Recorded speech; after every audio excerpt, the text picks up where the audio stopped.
Di saat ini, era rakit PC emang sedang nggak baik-baik aja, entah karena harga maupun stok barang yang tersedia. Sudahlah kita dihantam kepedihan, naiknya harga RAM dan SSD yang menggila, sekarang harga VGA juga bikin realita serasa mimpi. Nggak cukup sampai situ doang sob. Isunya kabar CPU cooler dan PSU juga itu akan ikutan naik di waktu mendatang. Aduh. Saran saya tetap jaga kewarasan kamu aja ya, melihat harga part-part PC sekarang. Kasarnya, cuma yang berduit doang kali ya yang bisa punya PC in this economy. Tapi solusi selalu ada sih. Salah satunya kita rakit PC gen lama alias yang second murah. Makanya, di sini saya buatkan beberapa rekomendasinya. Sebenarnya juga ada sih list rekomendasi yang pernah saya buat di deskripsi. Tapi karena harga RAM dan SSD naik terus setiap harinya, saya jadi malas update harganya. Jadi ya, di video ini saya akan buatkan saran rakitan PC murah, mulai dari 2 jutaan dulu sampai 3 jutaan ya. Kalau rame dan banyak yang minat dan request, mungkin saya akan lanjutkan ke budget-budget di atasnya. Disclaimer dulu, semua pemilihan part itu bergantung pada apa yang saya suka. Misal ada perbedaan di antara kita, coba di komen aja. Dan juga untuk part second itu, katakanlah kasarnya nggak ada garansi ya. Lalu harga juga menyesuaikan dengan harga pas video ini tayang. Yuk, mari kita mulai aja dari 2 jutaan. Mungkin nggak bisa dibilang 2 juta juga kali ya, 2 lebih pasti karena harga udah naik. Gak lain gak bukan, harga di 2 jutaan itu saya merekomendasikan Core i5 Gen 4 ya, alias Haswell. Di sini saya akan merekomendasikan yang versi Core i5 4570 Tray beserta fan-nya di harga 300 ribuan. Ada juga sih sebenarnya yang versi 4590, 4670 dan kawan-kawannya. Sebenarnya mereka ini cuman beda di clock speed-nya aja teman-teman. Yang mana menurut saya pribadi itu nggak terlalu ngaruh. Jadi saya akan menyarankan yang versi ini aja. 4570 Tray plus fan. Harganya di 300 ribuan. Oke, di sini juga saya akan siapkan sebuah Excel ya untuk mencatat part-part apa aja yang dipakai dan juga harga totalnya itu jadi berapa nantinya. Lanjut untuk motherboard. Sebenarnya untuk motherboard ini opsinya ada 2 ya, antara kamu pilih yang second atau pilih yang versi refurbished. Kalau saya sih menyarankan yang versi refurbished aja teman-teman, kayak yang Furion ini nih.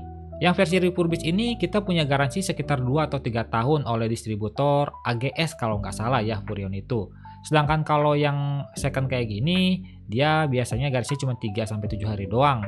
Jadi saya sangat menyarankan untuk langsung aja tambah sekitar 60.000 sampai 70.000 gitu ya, dapat yang versi refurbished. Ya, seenggaknya kita dapat garansi lah selama 2-3 tahun.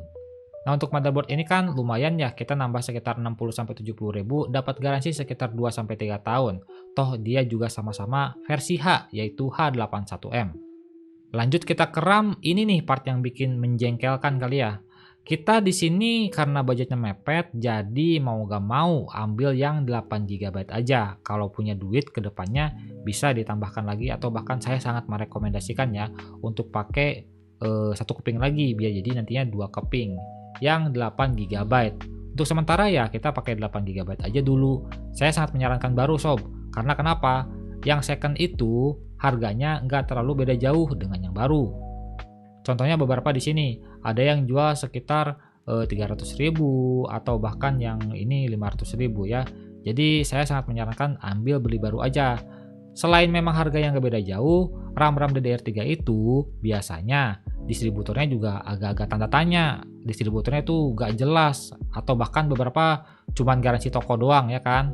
Makanya beli RAM second yang gen-gen jadul DDR3 itu saya sangat menyarankan untuk beli baru aja. Kalau yang DDR4, DDR5 kan distributornya banyak yang jelas ya, dari Foxconn, Cahaya, Agres dan kawan-kawan. Tapi kalau second yang DDR3 gini, kadang juga mereknya nggak jelas ya kan, dia KW, terus distributornya juga nggak jelas. Jadi ya mending kita beli baru aja. Nanti juga kita dapat garansi dari tokonya. Toh invoice-nya juga nanti ada kan kalau kita mau rekening garansi. Enak kalau mau RMA. Jadi untuk sekarang ya kita pakai yang 8GB aja untuk sementara, karena nanti kalau ada duit lagi bisa upgrade. Untuk merek sih random aja sob, gak apa-apa kamu mau dari SK Hynix, Samsung, Kingston dan kawan-kawan, terserah ya kan. Namanya DDR3 mah kita nggak terlalu baca spek lah ya, yang penting nyala, kapasitasnya juga gede, it's okay. Jadi ya di sini untuk RAM 8 GB dulu ya, bersabar ya, karena memang harga sedang tidak baik-baik saja. Nah, saya itu tipikal orang yang kurang suka beli storage second kecuali HDD gacha ya, karena harganya sangat-sangat menarik. Jadi untuk SSD di sini saya sangat menyarankan untuk ambil SSD SATA aja ya. Kenapa pakai NVMe? Karena sedikit lebih mahal. Jadi di sini ambil SATA aja yang versi 128 GB. Kalau saya sih sarankan dari ini ya, dari yang merek Genuine. Kalau teman-teman suka dengan merek lain juga monggo, misal dari Vigen, dari tim dan kawan-kawannya itu monggo, cuman kan harganya sedikit lebih mahal. Untuk harga-harga yang murah ini saya nggak tahu ya ini stoknya beneran ada atau enggak, jadi teman-teman jangan terlalu tergiur dengan harga yang murah, nggak taunya kita malah ditipu ya. Saran saya kita ambil harga pasaran aja. Kalau memang harga pasaran di 270, di 300, oh berarti memang harga rata-rata SSD 128 GB itu ada di sekitaran segitu.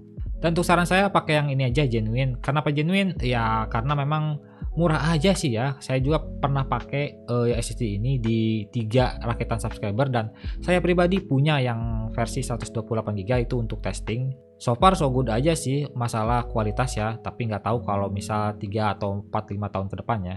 Tapi untuk saat ini sih alhamdulillah masih aman SSD ini. Dan untuk SSD ini kan 128 GB ya. Jadi teman-teman nggak bisa tuh muluk-muluk pengen nyimpen game atau apapun di SSD-nya ya, karena emang ini murni untuk sistem dan beberapa aplikasi aja. Ya mau gimana lagi sob, kita nggak press budget, nggak bisa pakai 256 atau bahkan yang 500 GB. Mungkin kalau kalian second, kalian bisa sih di sekitar 350 atau 400 ribu itu dapat yang 256. Cuman ya saya nggak suka aja yang second, sorry gitu. Kadang-kadang umurnya nggak begitu lama atau health-nya udah nggak sehat lah. Hal itu ada solusinya sih, yaitu ini dia, HDD gacha alias HDD second. Kalau yang namanya second, pilih aja teman-teman yang harganya murah, karena mau yang murah mau yang baru, ya sekali lagi, ini gacha, mau murah mau baru, tetap gacha, nggak ada bedanya. Jadi ya kita ambil aja yang ini, yang versi 85 ribuan. Ini 500 GB ya teman-teman.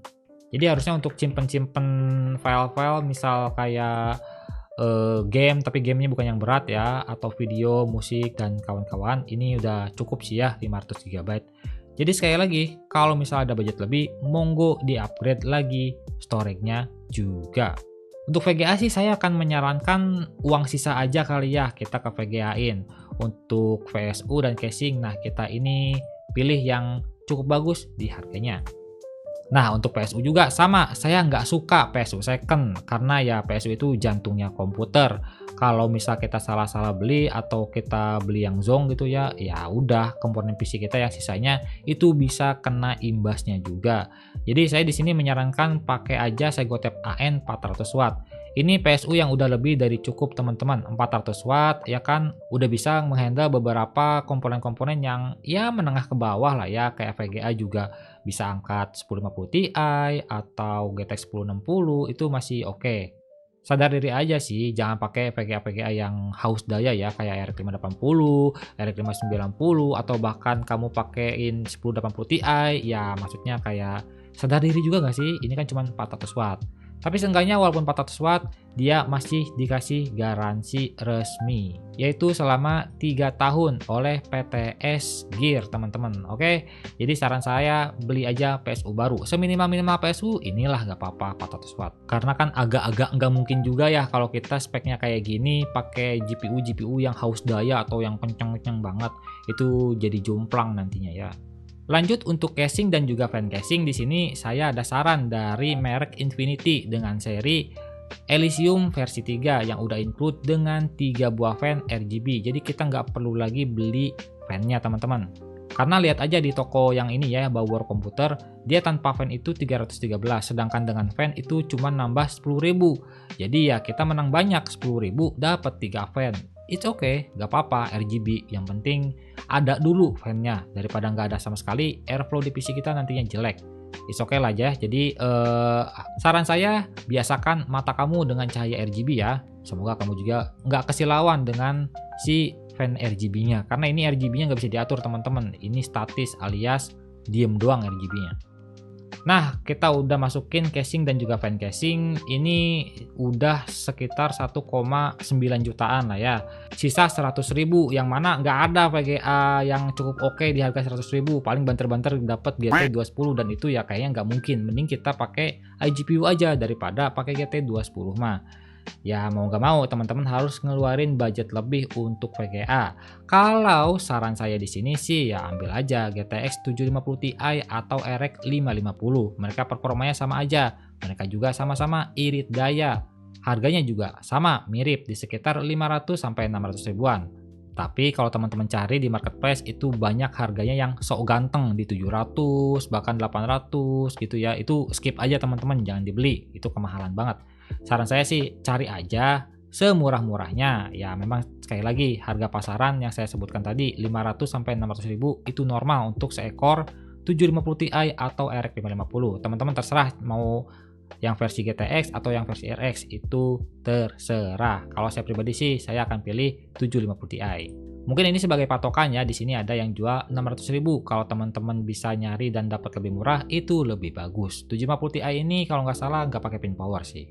Nah, ini dia untuk total harganya, yaitu di 2,4 juta atau 2,5 lah ya lurusin.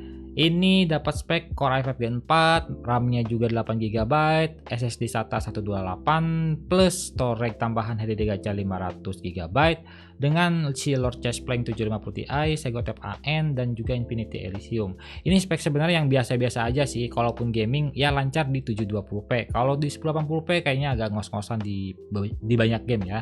Highly recommend, saya pertama akan menyarankan kamu untuk upgrade dulu RAM-nya ke 16 GB alias tambah satu kuping lagi 8 GB. Rekomendasi kedua, upgrade storage kalau memang perlu, tapi kalau kamu dirasa masih biasa aja, nggak perlu-perlu banget, monggo di upgrade aja VGA-nya ke sekelas 1050 Ti di harga 900 sampai 1 jutaan. Lebih dari itu jangan, mending ambil 1650 langsung. Kalau pakai GTX 1650 sih CPU-nya masih oke kok, masih kuat. Dan untuk versi AMD sayangnya saya belum nemu ya rekomendasi di harga sekitar ini, karena memang Mobo AM4 second itu masih mahal, apalagi barunya ya. Saya nggak menyarankan sih AMD selain AM4 ya. Jadi kita skip aja untuk AMD di rentan harga segini. Mari kita lanjut ke versi 3 jutaan. Dan luar biasanya adalah di harga 3 jutaan kita masih dapat spek yang kurang lebihnya masih sama. Cuman beda di kapasitas RAM, kapasitas SSD, dan juga VGA-nya yang lebih tinggi. Yaitu di GTX 1650 versi GDDR6. GDDR6 ini harganya bervariatif antara 1,2 sampai 1,3. Kalau kamu hoki 1,3 ini bisa dapat versi yang GTX 1650 Super. Tapi ya kita ambil harga rata-rata pasaran aja kali ya di 1,3. Untuk HDD-nya juga masih di 500 GB dan untuk SSD-nya kita naik ke 256. Karena memang versi Intel kalau di 3 jutaan itu memang ya bingung juga sih mau upgrade prosesor ke Gen 6 juga kita ganti ke DDR4. DDR4 harga RAM-nya udah beda lagi. Apalagi ke Gen 9 itu harga prosesornya bisa lebih mahal. Jadi ya masih masuk akal di spek yang masih seperti ini. Cuman beda di storage-nya aja, entah RAM-nya, entah SSD, dan juga untuk VGA-nya upgrade lagi. Sisanya sih masih sama aja. Tapi kalau menurut kamu, apalagi sob yang perlu diubah atau di-upgrade? Sekarang kita buat versi AMD. Oke, untuk prosesornya saya sangat menyarankan untuk pakai Ryzen 3 2200G aja. Karena dia udah punya iGPU, jadi nggak perlu VGA tambahan. Dipakai gaming 720p juga masih oke. Harga pasarannya di sekitar 450 sampai 550 ribu. Tapi di sini kita ambil tengahnya aja kali ya, yang 520 ribuan. Karena prosesornya itu belum dikasih stock cooling alias dia tray aja ya. Jadi kita di sini perlu cooler tambahan. Sebenarnya teman-teman bisa nyari yang namanya stock cooler AMD second ya, yang nggak kepake. Itu di sekitar 50 ribuan teman-teman. Tapi kalau barunya di sini ada yang jual banyak tuh di sekitar 80 sampai 100 ribuan. Yang mana menurut saya itu nggak terlalu worth it ya. Mending langsung aja kita ambil yang Segotep WinClear T2. Ini cooler yang tower walaupun versinya mini ya, yang versi 9 cm, tapi ini sudah sangat lebih dari cukup buat ngehandle si Ryzen 3. Ryzen 5 juga masih bisa dihandle kok sama cooler ini. Jadi saya sangat menyarankan untuk ambil ini aja daripada stock cooler AMD. Nah, untuk motherboard nih, ini yang saya benci dari ngerakit PC second versi AM4 ya. Karena harga untuk motherboard AMD bekas alias AM4 bekas itu harganya so ganteng parah sob. Mereka tuh harganya nggak terlalu beda jauh dengan yang versi baru.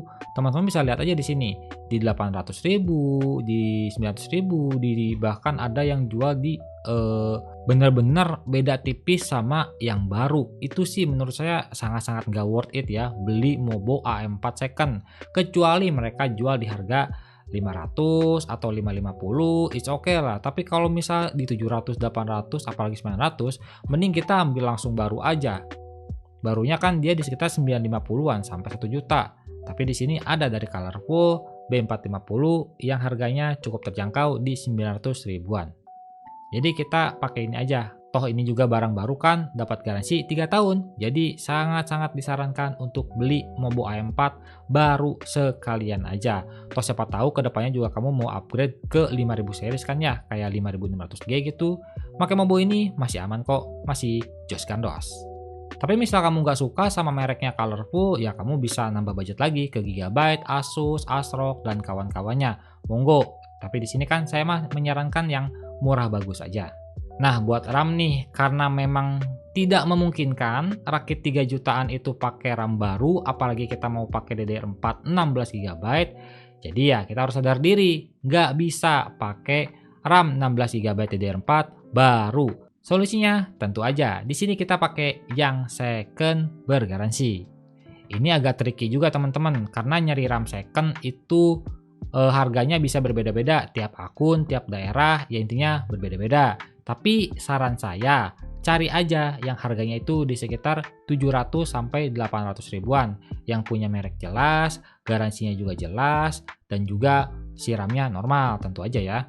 Contohnya kayak RIP Jaws ini dari G-Skill. Nah ini kan 8x2 ya alias 16 GB. Dia dijual di harga 800 ribu. Atau contoh lainnya di sini ada juga dari Kingston ya. Garansinya dari NCT, ini DDR4 2x8, harganya juga sama 800 ribuan di sini ya, saya zoom tuh 800 ribu. Jadi harusnya kamu 800 ribu itu udah bisa dapat RAM 8x2 GB DDR4 ya standar 3200 mHz. Oke, jadi rajin-rajin nyari aja. Dan untuk tips pemilihan RAM second saya sudah buatkan videonya di sini. Untuk RAM sendiri saya nggak mencantumkan merek ya, karena ya tergantung ketersediaan di marketplace itu adanya merek apa dan kalian dapatnya juga merek apa, itu terserah. Tapi yang penting harganya itu di sekitar 800 ribuan. Oke? Dan untuk NVMe sayang sekali ya, sayang 1000 sayang karena memang budgetnya itu mepet. Kita pakai 128 lagi dari Genuine, karena ya nggak ada lagi sih merek-merek yang harganya bersahabat tapi dia masih punya 128 GB, karena rata-rata merek-merek yang bagus itu minimalnya udah di 256 GB. Jadi di sini kita sementara pakai 128 dulu aja. Untuk storage-nya ya kita samain aja kayak tadi ya, pakai HDD gacha 500 GB di harga 85 ribuan.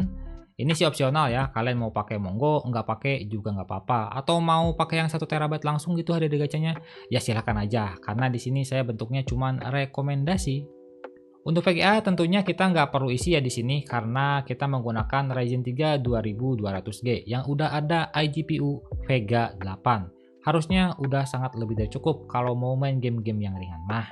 Karena untuk mengantisipasi kamu mau upgrade prosesor maupun GPU, saya sangat menyarankan untuk pakai PSU yang 550 watt langsung. Kayak di sini dari Sego TPN 550 watt. Jadi harusnya PSU ini udah lebih dari cukup kalau spek PC-nya masih menengah gitu. Untuk casing juga akan saya samain aja kali ya, biar nggak ribet dan biar nggak berbelit-belit. Langsung aja deh yang Infinity Elysium V3 lagi, yang udah include 3 fan RGB. Nah, total harga untuk yang versi AMD Ryzen itu sedikit lebih mahal 100 ribuan. Karena ini pakai motherboard baru dan RAM-nya juga udah 16 GB. Dan ini versi DDR4, tentunya yang mana lebih mahal lagi. Jadi ya gini aja sih ya, dapat 2200G, Mobo baru B450, RAM-nya juga udah 16, aman lah ya. Untuk NVMe ini yang perlu di-upgrade lagi ke depannya, udah pastilah karena 128 GB itu murni untuk OS dan beberapa aplikasi doang. Untuk PSU sih masih aman, dipakein sekelas 1660 Super, RTX 2060, 3060 masih oke. Tapi untuk di atas itu saya tidak terlalu menyarankan.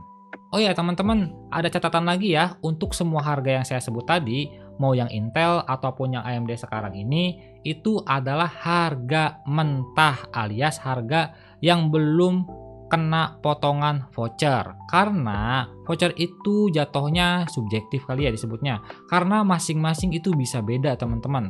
Yang satu dapat 5%, ada yang 7%, 8%, bahkan sampai 10%. Jadi kalau dengan voucher harusnya bisa lebih murah lagi. Kalau katakanlah ini dengan voucher di sekitar 34 gitu kan ya, semurah-murahnya atau 33 gitu.